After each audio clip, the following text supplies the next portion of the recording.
Welcome back to the shipyard. Today we are talking about the USS Thunderchild, the long-awaited Akira class.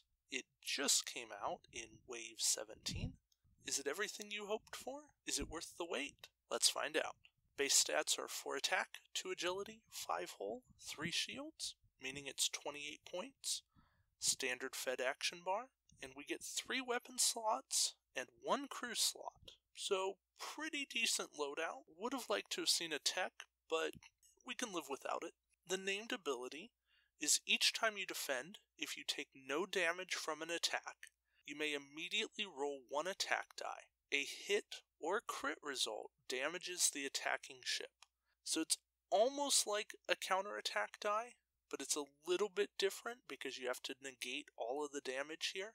My first instinct is to go cross-faction with core and really make it hurt, but there's a lot of other things we can do, and I'll talk about that in the wrap-up at the end. The downside of this ship is that it only has a forward 90 firing arc. With 3 weapon slots, your first instinct is to make it a torpedo ship. That's what we saw in First Contact. That's what we knew it as in Star Trek Armada, the video game, but that's not what it's going to be used for in Star Trek Attack Wing. It doesn't have a rear arc, only that 90 forward, and that makes me sad. It should have side torpedo launchers, it should have something. So WizKids, if you're listening at all, please, please, please give us an upgrade that adds firing arcs to a ship, even if they're only for secondary weapons. Give us something, because this ship needs it. The maneuver dial, pretty standard. 2 turns are white, 3 turns are red, 3 come about. Come about on a fed ship is nice, especially one of this size. You can make it work. Of course, the generic loses a shield, the named ability, and a weapon slot. Not huge losses here. Still a decent torpedo boat. Still nice for a 4 attack, 2 agility ship. I like it at 26 points. I think you can make it work really well. Multiple Thunder Children are definitely in order here. For Admirals, we get 2. Yes, a pack with 2 Admirals. They are actually our only captains in this pack. First up, we get Admiral Hayes from First Contact. Action, all friendly ships within range 1 of your ship gain +1 attack die for this round, +2 attack dice against the Borg. Very thematic card, very awesome card. It's Gowron on steroids, and that is amazing, both for an Admiral as a fleet action and as a 5-skill captain, just as the action. This is the boost that swarm fleets needed. This is the captain that can make it all come together. Hayes plus Denatra on a ship is a dream come true, because now every ship at range 1 can get +2 attack dice, +3 if they're shooting at Borg, and that is enough to put on the hurt. I don't care what else you're doing, that will sting. So Hayes for 3 points is going to be a game changer, mark my words. The other Admiral is Admiral Shanti from TNG. She's skill 4 as a captain, 2 points, gives you an elite talent, action, or fleet action, target a ship at range 1 to 2. When attacking that ship this round, you may re-roll all of your blank results once. In addition, if the target ship is cloaked, immediately flip that ship's cloak token over to its red side. Shanti isn't as good. She is a situational target lock. Now, I do like that she stops cloakers. So where Shanti shines is in mission play. If you are building a fleet to go up against Romulans or to go up against Klingons, Shanti is where you're at. Shanti annoys the scimitar. She annoys anything with advanced cloaking, and that makes her very useful. So don't look for Shanti to change organized play, but look for her to definitely be a piece to missions and hopefully you can find out more about that on Warp Core Breach with Dave Griffin, and he will be going through that and hopefully finding a use for Admiral Shanty. We get 3 elite talents in this pack, and the first one is Federation Task Force. Costs 5 points. It says Action. Discard this card to target up to 2 friendly ships within range 1 to 2. Your ship and the target ships may immediately perform a target lock action as a free action. This upgrade can only be purchased for a Federation ship with a Federation captain. Alright, another piece to the Torpedo Swarm fleet.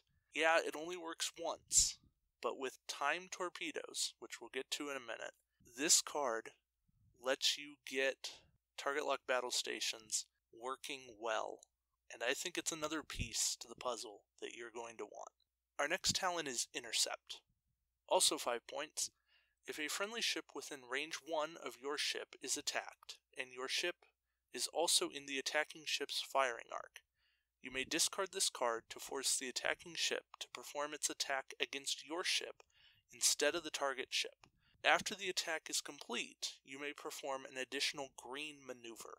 Alright, why is Intercept useful? Well, Intercept is best used on the Thunderchild.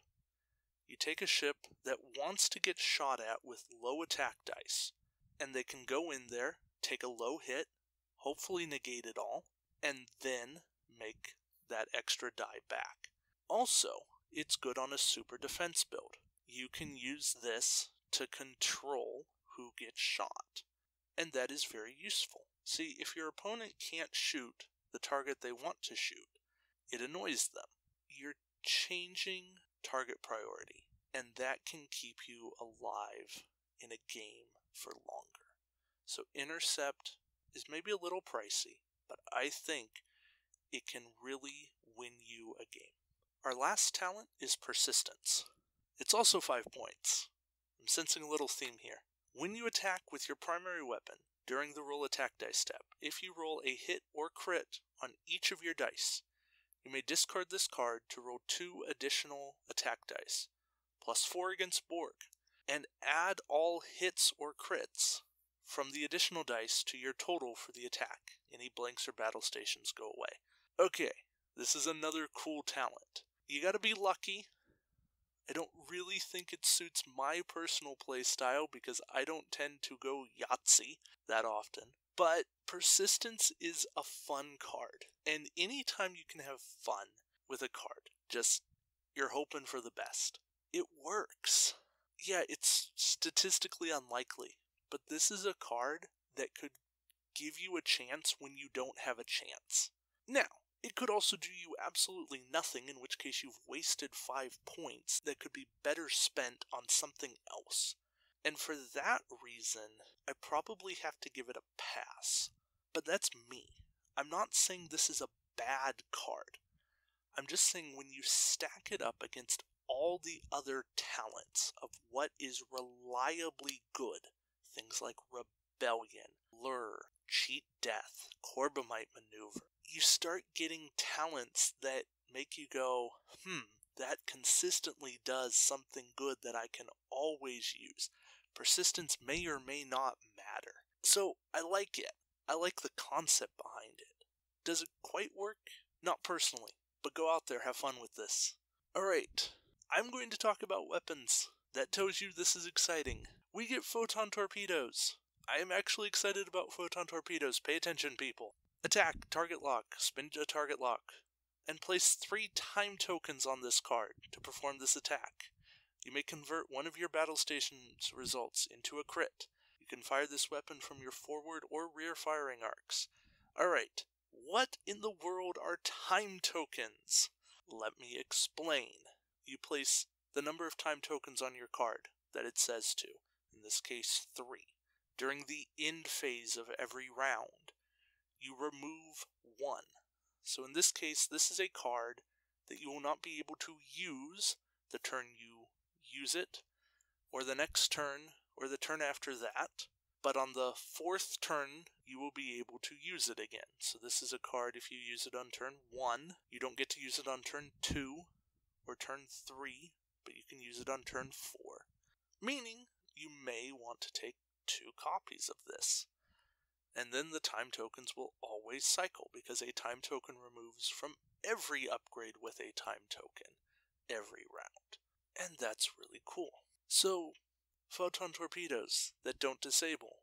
Now, that doesn't mean that all photon torpedoes don't disable. That means that this copy of photon torpedoes don't disable. And that's also cool, because some builds will want photons to disable, some builds will want photons to have time tokens. And that diversity is going to be great to figure out what you want.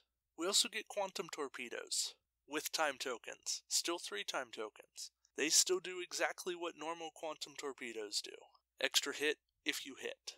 So again, personal preference. It's going to come down to if you have the action economy to re-enable them, or if you don't and you just want to wait it out.